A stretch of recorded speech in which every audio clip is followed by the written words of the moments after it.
జై Bhim. AB TV, Ambedkar Bhavan TV వార్తలకు స్వాగతం. వార్తలు చదువుతున్నది నూతలపాటి రాజు. గత సంవత్సరం అంతా మన ప్లాంటును SARW వాటర్ ప్లాంట్ వాటర్ సేవించి ఆదరించిన కస్టమర్లకు యానివర్స్ డే శుభాకాంక్షలు. అంబేద్కరిజం క్యాలెండర్ ఆవిష్కరించిన మార్కాపురం జాయింట్ కలెక్టర్. రూపకర్త నీలంకు అభినందనలు. దళిత నేత నీలం నాగేంద్ర రూపొందించిన అంబేద్కరిజం కాలెండర్ను మార్కాపురం జిల్లా జాయింట్ కలెక్టర్ పులి శ్రీనివాసులు సోమవారం తన ఛాంబర్లో ఆవిష్కరించారు. అంబేద్కరిజం కాలెండర్ ప్రత్యేకత గురించి మార్కాపురం జిల్లా జాయింట్ కలెక్టర్ పులి శ్రీనివాసులకు తేదీలు వాటి ప్రాముఖ్యత నెలలువారీగా వివరించారు. జనవరి 1న మహర్ సైనికుల విజయోత్సవ దినం, అలాగే జనవరి 3న భారతీయ మొదటి మహిళా ఉపాధ్యాయురాలు సావిత్రిబాయి పూలే జయంతి, జనవరి 13 విరసం నేత కళ్యాణ్ రావు అంటరానివాసంతం ఆవిష్కరణ, జనవరి 26 అంబేద్కర్ రిపబ్లిక్ డే అని జాయింట్ కలెక్టర్కు వివరించారు. ఫిబ్రవరి నెలలో 14 తేదీన ఆంధ్రప్రదేశ్ ఏకైక దళిత ముఖ్యమంత్రి దామోదరం సంజీవయ్య జయంతి, మార్చ్ 15న బహుజన రాజ్యాధికార దాసినికుడు అంబేద్కర్ కలలపంట కాంశీరాం జయంతి, 16వ తేదీ మహాద్ చెరువు పోరాటం, ఏప్రిల్ 11న మహాత్మా జ్యోతిరావ్ ఫూలే జయంతి, ఏప్రిల్ 17న పీపుల్స్ వార్ వ్యవస్థాపకులు విప్లవమూర్తి సత్యమూర్తి అలియాస్ శివసాగర్ వర్ధంతి తేదీల ప్రాముఖ్యత విశిష్టతల గురించి జాయింట్ కలెక్టర్కు తెలిపారు.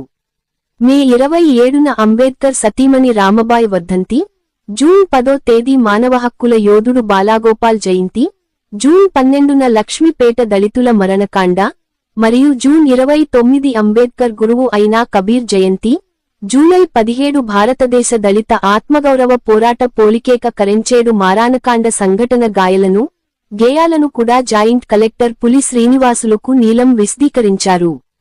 అలాగే ఆగస్టు 6న దళితులకు వజ్రయుధమైన SC సెయింట్ యాక్ట్ను తెచ్చిన చుండూరు నరమేధం రక్తగీతం గురించి సోదాహరణంగా జాయింట్ కలెక్టర్కు నీలం తెలిపారు. ఆగస్టు 17న కమ్యూనల్ అవార్డు ప్రకటన, 26 తేదీన నారాయణ గురు జయంతి వాటి నేపథ్యం గురించి తెలిపారు. సెప్టెంబర్లో 28 మహాకవి గుర్రం జాషువా, 29 దళిత తిరుగుబాటు పైడి తేరేష్ బాబు మరణం గురించి తెలిపారు. అక్టోబర్ 14న అంబేద్కర్ బౌద్ధ ధర్మ స్వీకారం గురించి, నవంబర్ 30 తేదీన బ్రిటిష్ కౌన్సిల్లో అంబేద్కర్ కార్మిక శాఖ మంత్రిగా నియమించిన వైనాన్ని గూర్చి సవివరంగా తెలిపారు. డిసెంబర్ 22 తారీఖున దళిత సమైక్యవాది పివి రావ్ వర్ధంతి, అలాగే డిసెంబర్ 25 ఏళ్లుగా కొనసాగుతున్న మనుస్మృతిని అంటరాని కులాల సూర్యుడు అంబేద్కర్ దహనం చేసిన రోజు అని చారిత్రక ఆధారాలతో దళిత జాతి విముక్తి పోరాటల గాథలు జాయింట్ కలెక్టర్కు నీలం ఉదాహరించారు. దళిత ఉద్యమ సజీవ చరిత్రను కాలగమనిగా మార్చిన దళిత నేత నీలం నాగేంద్రను మార్కాపురం జిల్లా జాయింట్ కలెక్టర్ పులి శ్రీనివాసులు అభినందించారు. ఈ కార్యక్రమంలో దళిత సంఘాల ఐక్య వేదిక జిల్లా కన్వీనర్ పట్రా బంగారం, మాల మహానాడు జిల్లా అధ్యక్షులు దారా అంజయ్య, కార్యదర్శి కాకుమాను రవి, మేడికొండ మురళి, చేబ్రోలు సృజన్ రాజ్, న్యాయవాది VCK పార్టీ జిల్లా కన్వీనర్ నూతలపాటి రాజు పాల్గొన్నారు.